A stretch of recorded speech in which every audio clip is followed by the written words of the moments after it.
Olá, meus amigos desse canal sobre fé católica. Mais uma vez aqui nos encontramos, continuando o tema, rezando com os salmos. Espero que todos estejam bem em suas casas, em suas famílias, gozando da bênção, da paz, da proteção de Deus. No encontro passado, falamos sobre o Salmo 1, víamos lá sobre os dois caminhos que nos é proposta pela palavra de Deus. Obviamente, todos nós, e com certeza, trilhamos o caminho comparável àquele arbusto que nasce à beira do riacho, que não lhe falta água, que não lhe falta a graça, a força durante o ano e que tem sempre folhas verdejantes e prontos a dar frutos. Só que nós sabemos que mesmo escolhendo esse caminho, encontramos muitas pedras pelo caminho, muitos espinhos, e não podia ser diferente. A fé que Deus nos dá é justamente para, com o auxílio da sua graça, enfrentarmos essas adversidades. Como diz Jesus, sem mim nada podeis fazer. E os santos da igreja ensinam que não existe graça que se consiga, que se obtenha, que não seja através da oração. Vamos então, nesse encontro de hoje, rezando com os salmos, fazer uma breve reflexão e meditação sobre a palavra de Deus em nossa vida. Em nome do Pai, e do Filho, e do Espírito Santo. Amém. Salmo 61. Só em Deus repousa a minha alma, só dele me vem a salvação. Só ele é meu rochedo, minha salvação, minha fortaleza. Jamais vacilarei. Só em Deus repousa a minha alma, é dele que me vem o que espero. Ó povo, confia nele de uma vez por todas. Expandi em sua presença os vossos corações. Nosso refúgio está em Deus, os homens não passam de um sopro. Não confieis na violência. Crescendo vossas riquezas, não prendais nelas os vossos corações. Ao Senhor pertence a bondade, pois vós dais a cada um segundo suas obras. Glórias ao Pai, ao Filho e ao Espírito Santo, como era no princípio, agora e sempre. Amém. Queridos amigos, esse Salmo 61, dependendo da tradução da Bíblia que você usa, pode ser o 62, tem 13 versículos, eu peguei praticamente metade dele para fazermos esse momento de rezando com os salmos. Muito bem, vocês vão ver agora aqui na minha Bíblia, toda ela marcada. Você pode também fazer com uma caneta, mas assim marcar texto. O que nós podemos fazer? Podemos fazer um círculozinho no versículo que eu achei mais interessante. Porque na próxima vez, quando nós formos nos aproximar dele, a gente vai saber a parte que mais nos prendeu a atenção. Nada impede de lê-lo novamente inteiro. Mas eu escolhi algumas partes, para quê? Para nós podermos fazer uma oração com ele. Muito bem. A Sagrada Escritura, São Pedro diz, toda ela é inspirada por Deus. Então, nós vemos aqui um salmista, um escritor sagrado, inspirado por Deus, dando essas palavras para nós. Agora nós vamos conversar com a palavra. Ela falou conosco. Agora nós vamos conversar. Vamos trocar figurinhas com ela. Vamos dialogar com a palavra de Deus. Isso chama-se meditação. É você deixar a palavra entrar, ruminar a palavra, ela vem e volta, você conversa, e aí você vai se enriquecendo com ela, quando ela vai nos iluminando e vai nos clareando a nossa mente naquele momento de oração. Agora eu volto relendo alguns trechinhos para podermos conversar sobre isso. E eu já pego essa primeira metade do que foi lido, que diz assim: só em Deus repousa a minha alma, só dele me vem a salvação. Só ele é meu rochedo e minha salvação, minha fortaleza. Jamais vacilarei. Só em Deus repousa a minha alma, é dele que me vem o que espero. Queridos, a alma que repousa em Deus é a alma que encontra a sua paz. É a alma que descansa em Deus. É a alma que encontra em Deus a sua paz, o seu conforto, a sua alegria. É só dele que nos vem a salvação. A salvação para nós cristãos, a salvação na Bíblia, toda ela significa uma pertença a Deus. É um renegar ao caminho errado e trilhar a vida pelo caminho certo. O primeiro salmo, os dois caminhos. É você deixar de lado as fraquezas, os maus hábitos, os vícios e seguir os caminhos das virtudes. A salvação que vem de Deus é a salvação que nesta vida já transforma o homem, feito à imagem e semelhança de Deus, em alguém que caminha sabendo para onde vai um dia.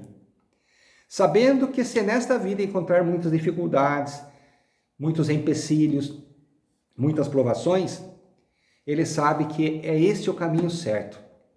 O caminho da porta apertada, do caminho estreito. O caminho que nos leva um dia à presença do nosso Deus, na eternidade. Então a salvação é essa pertença a Deus, desde já. Tomar essa atitude de pegar o caminho certo e trilhar a nossa vida pelos caminhos de acordo com a justiça de Deus. A justiça de Deus na Bíblia, não foi falado aqui, significa os planos, a vontade de Deus a nosso respeito. E aqui o salmista fala, porque ele sabe que essa vida é uma luta diária. Temos que entender o seguinte, meus irmãos, apesar da palavra de Deus nos falar sobre coisas concretas, coisas que nós pegamos, objetos, coisas palpáveis, ela é um livro para a nossa alma. Não é um livro para as coisas palpáveis, para as coisas presentes, mas para as coisas invisíveis, para o alimento da nossa fé. E aqui ele diz assim: só ele é meu rochedo, minha fortaleza, por isso jamais vacilarei. Rochedo é uma rocha, coisa dura. Fortaleza. O que nós entendemos por isso? Lembre-se bem, meus queridos. Toda a Bíblia, ela é escrita dentro daquilo em que a experiência que a pessoa vivia na sua época. Nós não vamos nunca encontrar na Bíblia coisas que surgiram no nosso tempo, óbvio. Então, naquele tempo, esse povo vivia muito em conflitos com os vizinhos. Para poder manter a sua segurança, sempre existia batalhas para poder manter seu território em segurança, seu povo. Então, naquele tempo, as lutas eram com lanças, com flechas e espadas. Num campo de batalha, a pessoa em dificuldade procura se defender, se esconder. O rochedo é um local que você se esconde atrás de uma rocha para não levar flechadas, para não ser agredido pelo inimigo. Fortaleza é um local já mais apropriado, onde as pessoas ficam atrás do muro, sobre uma muralha, bem mais protegido, e de cima atira as flechas no inimigo. Então o salmista compara a Deus como um rochedo e uma fortaleza, que o protege não nas batalhas de arco e flecha, mas que o protege a ele e a cada um de nós nas nossas batalhas, nos combates espirituais do nosso dia a dia. Então, as flechas envenenadas do maligno, que São Paulo fala lá na carta aos Efésios, que não é contra homens de carne e sangue que temos que lutar, mas contra os espíritos, os potestades que estão nos ares, as flechas envenenadas do maligno, esse escudo seria a nossa fé.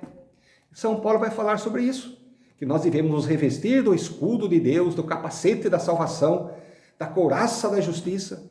São termos próprios daquela época, que são usados nos textos sagrados.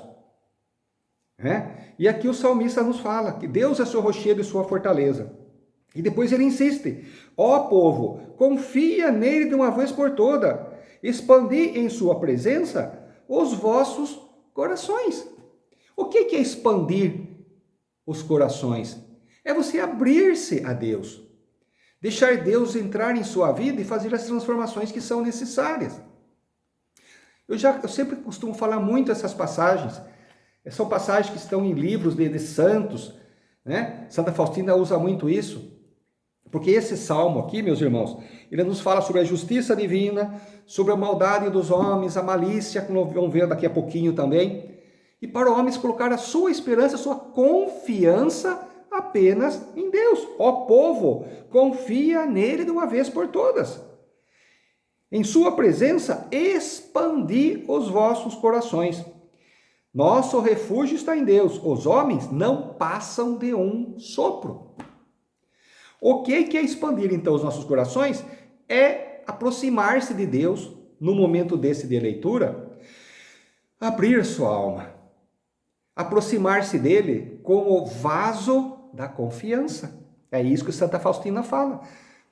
No vaso da confiança, Jesus, eu confio em vós, é depositado as graças, as bênçãos. É ali que Jesus derrama a misericórdia dele em nossas vidas. Quanto maior a nossa confiança, ou seja, quanto maior o vaso, mais graças são derramadas dentro deles. E aqui ele fala, para confiar em Deus, porque senão a gente se desilude nesse mundo. Os homens não passam de um sopro, de uma mentira, o filho dos homens. Quantas vezes já nós nos decepcionamos em nossa vida? Com pessoas próximas, com pessoas que nos traem, que nos traíram. Quantas pessoas... Se for levar isso para a política, em quem a gente pode confiar? Não é verdade? Que coisa triste, que coisa triste. Então, o salmista pede que a nossa esperança, a nossa alma, só repousa em Deus. É só nele que nós vamos encontrar a paz que tanto nós procuramos em nossa vida. E aí ele insiste ainda falando, na nossa vida temos tribulações, temos lutas. Sim, uns prosperam mais que os outros. Por isso ele fala, crescendo vossas riquezas, não prenda nela os vossos corações. Porque o dinheiro, vai nos dizer Timóteo, é a causa da perdição de muitos. É a causa de perdição de muitos. A raiz de todos os males, diz São Timóteo, está no apego, no amor ao dinheiro. Então, crescendo as vossas riquezas, ou seja, não é proibido ter bens. Não é mal você ter seu patrimônio, crescendo as vossas riquezas. O que a palavra de Deus fala? Não se prenda a elas. É o que Jesus fala no Sermão da Montanha. Não pode servir a dois senhores. Ou serve a Deus ou a riqueza. Entende? Porque aonde estiver o vosso tesouro, lá vai estar o seu coração. Se a nossa riqueza, nosso tesouro está nos bens desse mundo, nosso coração vai estar preso aqui. Se nosso tesouro, a nossa esperança está em Deus, o nosso coração vai estar em Deus. Então o que ele fala aqui é para não ficar preso às vossas riquezas. Confiar apenas em Deus. Porque ao Senhor pertence a bondade. E Deus dá a cada um segundo as suas obras. É isso, meus irmãos. Rezando com os salmos. Para mim, ele disse algumas coisas, não sei o que vai dizer para vocês. Porque o poder da palavra de Deus é esse. A mesma palavra vai suscitar em mim e em vocês respostas diferentes. A mesma palavra vai nos tocar em situações, problemas, em casos diferentes. É o poder da palavra que entra para transformar as nossas vidas. Mas para isso, dilatemos os nossos corações para a presença do nosso Deus. Antes de terminar e me despedir, o salmo em sequência desse fica de lição de casa para vocês, que é o Salmo 62 ou 63, dependendo da Bíblia.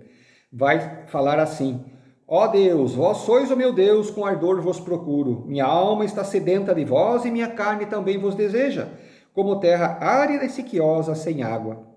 Porque vós sois o meu apoio, exulto de alegria à sombra de vossas asas. Tem muitos outros versículos, eu li apenas 2 aqui. Minha alma está sedenta de Deus como a terra sequiosa, a terra do deserto, que espera a chuva para poder germinar as plantas. A terra está sedenta de água. Assim deve ser a nossa alma por Deus, estar sedento de Deus como uma terra seca está por água. E depois ele ainda fala que nós exultamos de alegria à sombra de vossas asas. Deus não tem asas, mas na Bíblia Deus é comparável como uma águia. A águia que alimenta, protege e ensina seus filhotes a levantar voos e voos altos. Fiquem com Deus, sob a proteção da Mãe de Deus e nossa Virgem Maria, em nome do Pai, do Filho e do Espírito Santo. Amém. Até o nosso próximo encontro, rezando com os Salmos.